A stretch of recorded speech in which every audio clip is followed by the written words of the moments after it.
ចេញពីស្រុកសន្យាទល់មុខនឹងស្រីលំបាករេចក្តី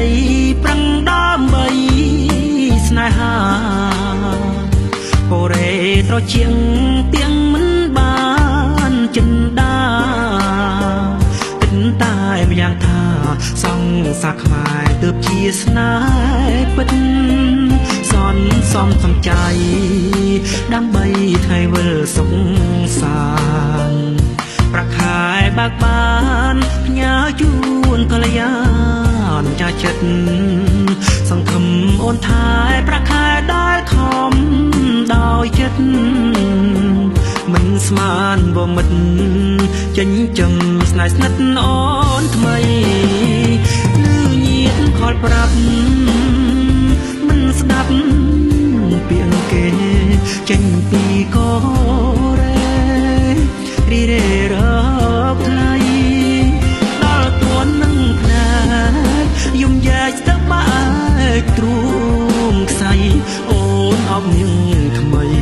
ដូចជាភៀងក្តីគេណាំងសង្សារបងអើយមិន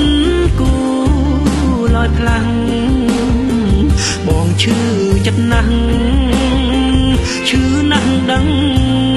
ទេ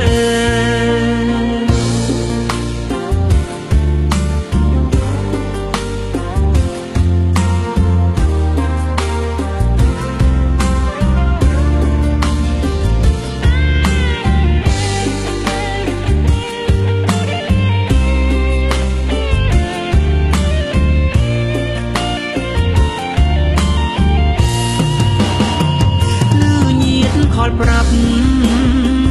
មិនស្ដាប់ពាក្យគេចេញពីកូរ៉េរីរេរកថ្លៃដល់ទួននឹងផ្នែកយំយ៉ាច់ស្ទើបែ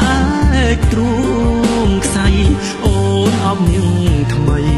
ដូចជាភៀងក្តីគេណាំងសង្សារបងអើយមិនគូឡើយខ្លាំងបងឈឺ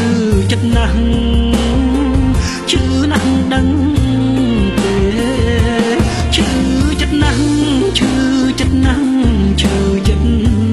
ណាស់សង្សារមិនកំបាំងទៀងតងនឹងគេឈឺចិត្តណាស់ឈឺចិត្តណាស់ឈឺចិត្ត